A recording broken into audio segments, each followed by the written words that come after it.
When I found the topic was the best day of my life, I started thinking, well, what were the best days of my life? Was it when my first son was born, or the 4 children thereafter? Was it when I first got married, or when I got married again?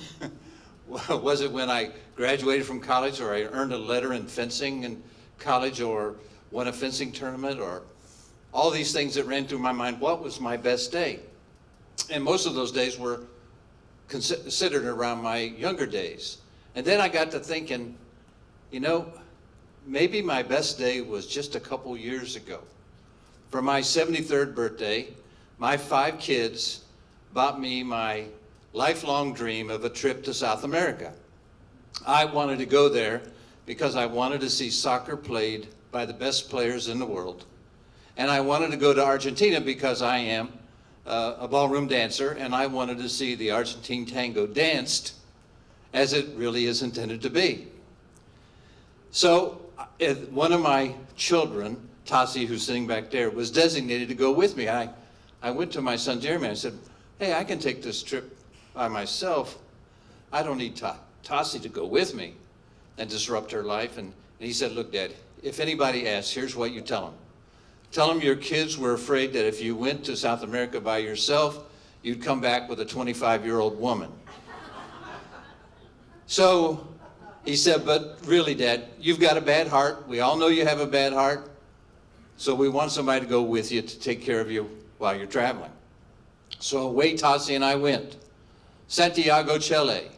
And we saw Brazil play Colombia, 2 of the best teams in the world. It was fantastic. What an experience. We did sightseeing. We walked. Oh, do you walk in South America? We walked everywhere. And then after 3 or 4 days, we jumped over to Argentina, Buenos Aires, and I got to see the finest tango dancers in the world. It was a dream come true. And we sightseed, we went around, we ran out of money because we bought all kinds of trinkets. We didn't have any money to get back to the hotel, and with no banks open, and so I threatened to break into a church and steal from the poor people's box in the just to get us back to the hotel. But finally we made it back. We were in South America 7 or 8 days, and finally we came back to Orlando. It was a great trip, but it was very exhausting. The next morning, I felt perfectly fine. I was at my computer at 7 o'clock in the morning. I got up to go into the bedroom to get dressed. And as I got beside my bed, all of a sudden, I was hit in the head by this dizziness, a complete, total dizziness. I mean, it was like somebody flashed a bright light in my eyes and it jerked my head back. And then I saw this black curtain coming in, closing off, and I knew my vision was shutting down, and I knew that I was going to pass out. I didn't know that I was going to die.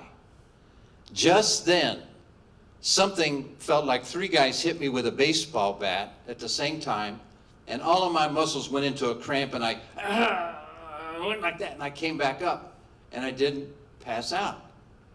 And it was then I realized my defibrillator on my pacemaker had shocked me. Just like you see on television, those big pads, you know?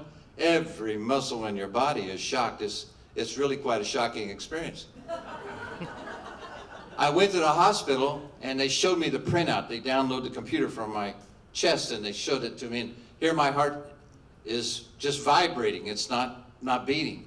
And then there's this shock, and then my heart starts beating. So I got to thinking, really, was the best day of my life the day I didn't die? The day I was saved by this device in my chest? And that led me to think, then, if it wasn't the best day in my life, what was the best day?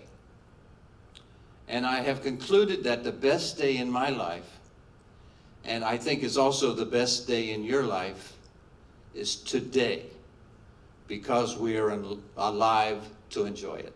Thank you.